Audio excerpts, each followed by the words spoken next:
Halo semuanya. Nah, di episode sebelumnya, Camilla berhasil membuka brankas milik Sharwa yang telah terkunci selama bertahun-tahun.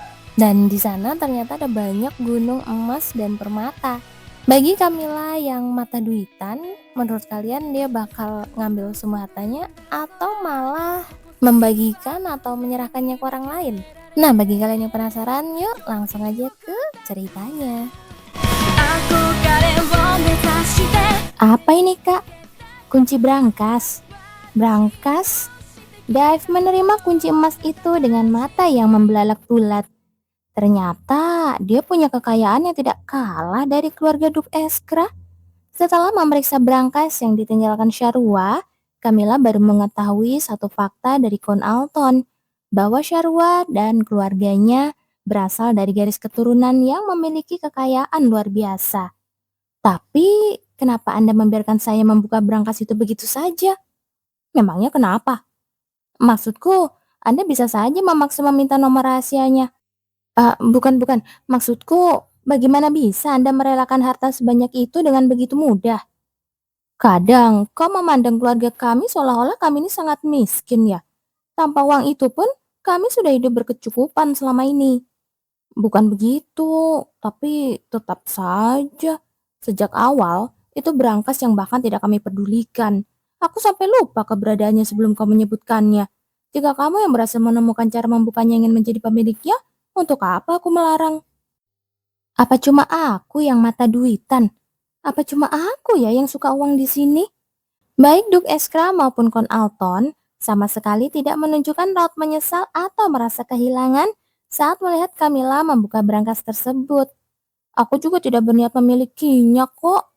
Meski sempat tergiur sejenak karena jumlahnya yang jauh lebih besar dari bayangan, sejak awal Camilla memang berencana membukanya untuk diberikan kepada Dive. Ini adalah peninggalan ibumu untukmu. Ibu, Camilla mengusap lembut kepala anak itu yang matanya kini semakin melebar. Kakak akan beritahu nomor rahasianya sekarang. Jadi, nanti kamu harus pergi sendiri dan menggantinya ya. Dive hanya bisa mengerjap berulang kali, seolah sama sekali tidak paham dengan situasi yang tengah terjadi. Di sisi lain, Sharwa yang menyaksikan seluruh kejadian itu menatap Camilla dengan tatapan yang bercampur antara rasa haru dan sesal. Padahal itu hadiah yang ingin kuberikan untukmu.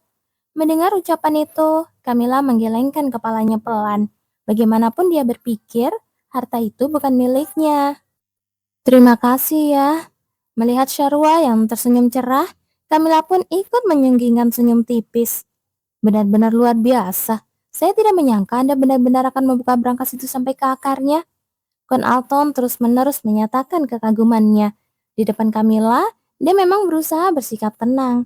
Namun sebenarnya, dia tadi hampir berteriak saking takjubnya saat melihat pintu brankas itu terbuka. Apakah benar dia melihatnya di dalam mimpi? Dia bilang begitu kan? Apakah hal seperti itu disebut mimpi prekognisi atau wahyu dari Tuhan? Tuhan apanya?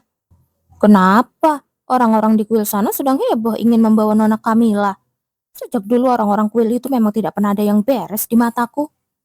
Mungkin mereka juga tidak terlalu menyukai Anda, Tuan Dok. Berisik. Kon Alton terkekeh pelan sebelum melanjutkan ucapannya. Sejak Nona meramal penggelapan dana Earth, saya sudah tahu Nona muda kita ini memang hebat. Dia memang hebat. Melihat sudut bibir Duk Eskra yang sedikit terangkat, senyum pun mengembang di wajah Kon Alton. Manusia yang tidak pernah bereaksi saat dipuji sendiri ini ternyata merasa sangat senang hanya karena pujian kecil untuk putrinya. Oh, dokumen pesanan tahap ketiga sudah selesai seluruhnya. Sudah. Kenapa? Sudah. Anda sendiri yang menekankan berkali-kali agar saya menulisnya dengan teliti. Makanya ini jadi jauh lebih lama dari perkiraan. Tulis ulang. Ya, periksa setiap hurufnya dengan teliti. Tidak apa-apa meskipun memakan waktu lama. Jadi buatlah dengan lebih seksama lagi. Saya sudah memeriksanya puluhan kali. Hanya puluhan kali.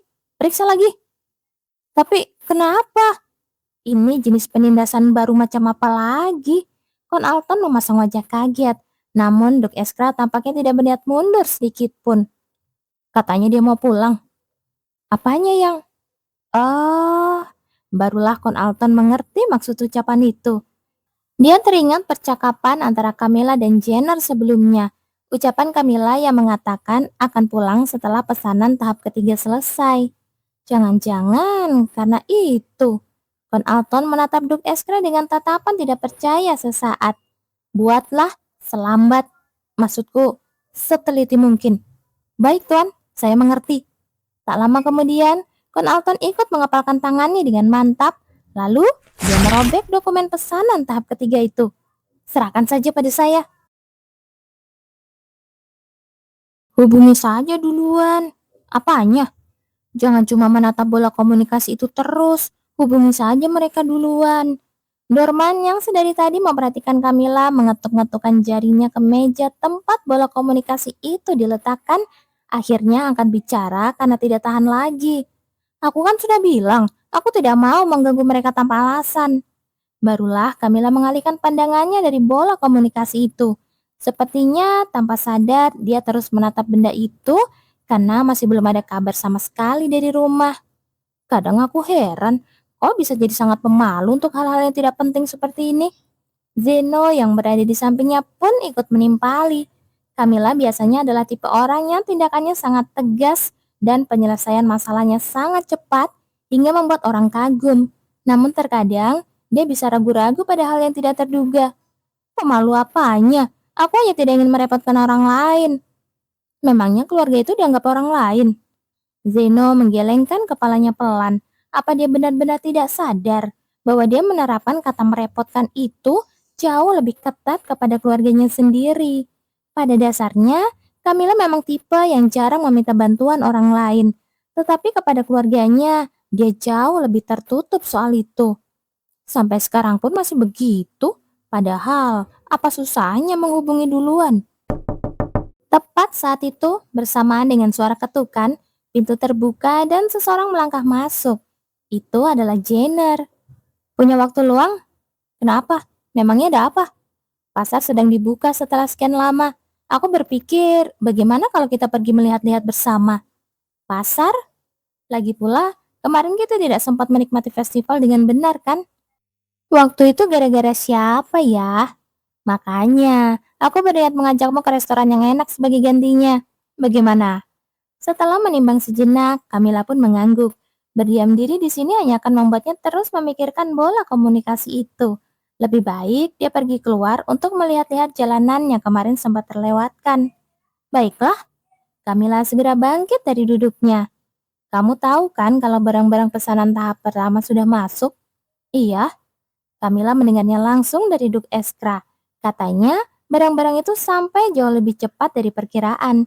Duk Eskra tampak cukup puas dengan penanganan kerja yang cepat itu. Katanya mereka akan mendapat bantuan dari dua keluarga Duk lainnya. Karena situasi di sini dibilang mendesak, Duk Sorpel pun mengatakan akan berusaha memajukan tanggal pengiriman sebisa mungkin dan meminta bantuan dari dua keluarga Duk lainnya. Benar saja, saat sampai di pasar, banyak orang yang sedang jual beli barang-barang baru, mulai dari kain yang tipis hingga aksesoris yang sesuai dengan musim. Setelah memeriksa dokumen pesanan tahap ketiga, kau benar-benar akan pulang. Harus kan? Jenner menunjukkan ekspresi yang aneh. Kenapa? Rasanya aku akan merasa kehilangan. Siapa? Kamu. Adik perempuan pertama yang kupunya akan pergi. Bukankah wajar kalau merasa kehilangan? Apa itu rasa kehilangan seperti kehilangan sebuah mainan? Camilla yang sudah tahu betul bagaimana cara pria ini memandang orang lain hanya bisa tertawa sinis. Hati-hati! Tiba-tiba, seseorang yang berlari terburu-buru menabrak Camilla. Jenner dengan cepat merangkul bahu Camilla yang sempat terhuyung. Ah, maafkan saya. Seorang pria dengan wajah pucat pasi segera menundukkan kepala ke arah Camilla. Tidak apa-apa. Saya benar-benar minta maaf. Pria itu tampak sedang dalam keadaan darurat. Dia meminta maaf sekali lagi, lalu bergegas pergi meninggalkan tempat itu. Apa dia seorang kesatria? Kekuatannya cukup besar sampai-sampai Camilla terhuyung meski hanya bersenggolan sedikit. Saat hendak melangkah lagi, Camilla menatap Jenner dengan bingung. Hal itu karena Jenner masih terus menatap punggung pria yang menjauh tersebut. Kenapa? Kamu mengenalnya? Teman. Teman. Tapi kenapa kau tidak menyapa? Pria itu juga sepertinya tidak mengenali Jenner. Karena dia terlihat terburu-buru, apa dia tidak sempat melihat wajahnya dengan jelas? Teman yang kubuat di kehidupan pertama? Oh, barulah Kamila mengerti situasinya. Sepertinya kalian dulu sangat dekat. Mengingat sifat Jenner, dia bisa saja mengabaikan dan lewat begitu saja. Namun melihatnya menatap dengan tatapan sendu seperti itu, mereka pasti sangat akrab, sangat dekat, sampai pada tahap aku bisa mempercayakan punggungku padanya di medan perang. Tapi kenapa, meski itu kehidupan sebelumnya, jika mereka sedekat itu, kenapa sekarang mereka tidak menjadi apa-apa? Bukankah biasanya orang akan mencari teman lama yang mereka sayangi? Tidak ada gunanya. Senyum di sudut bibir Chandler semakin pekat. Meski menjadi dekat, semuanya akan berakhir jika mati. Sampai kehidupan kedua, aku sangat dekat dengannya. Tapi saat memasuki kehidupan ketiga, rasanya sangat hampa. Saat aku mati, lagi-lagi hanya aku sendiri yang harus mengingatnya. Itu kan sia-sia. Melihat Jenner yang tersenyum simpul, Camilla tidak bisa ikut tersenyum. Dia seolah mulai mengerti sedikit alasan mengapa pria ini memandang orang-orang seperti mainan atau barang. Jika setiap hubungan yang terjalin akan menjadi tidak bermakna setiap kali dia mengulang hidup, pasti kesepian ya. Apa? Maksudku, pasti rasanya sangat sunyi. Camilla menghela nafas pendek. Kenapa di dunia ini banyak sekali orang yang terlihat mirip dengannya? Dia sendiri saat hidup sebagai Lysia tidak pernah menjalin hubungan yang dalam dengan orang lain karena dia tahu betul bahwa jika hubungan menjadi terlalu dalam, pihak lain akan lebih dulu membangun dinding hati. Itu sebabnya dia lebih dulu menjaga jarak dengan mereka. Tapi itu terkadang membuat seseorang merasa sangat kesepian sampai ingin gila. Perasaan seperti terasing sendirian di dunia ini itu bukan sesuatu yang menyenangkan. Ayo kita ke sana. Namun baru beberapa langkah Camilla berhenti, sebab dia tidak merasakan kehadiran pendampingnya mengikuti. Saat dia menoleh, Jenner sedang menatapnya dengan pandangan yang agak linglung. Apa yang kamu lakukan? Tidak ikut.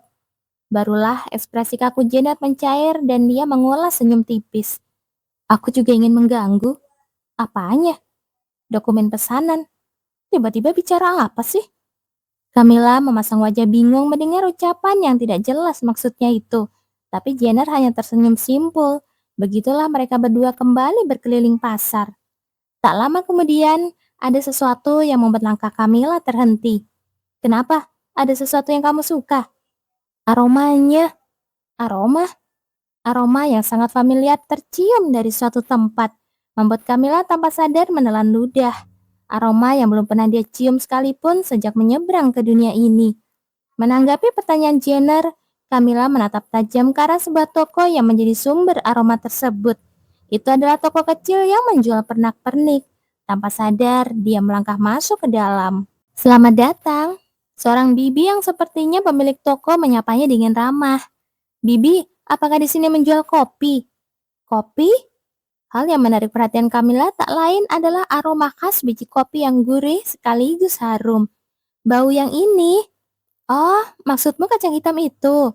Saat Camilla mengalihkan pandangannya ke arah yang ditunjuk oleh pemilik toko, dia melihat cairan hitam yang mengeluarkan asap.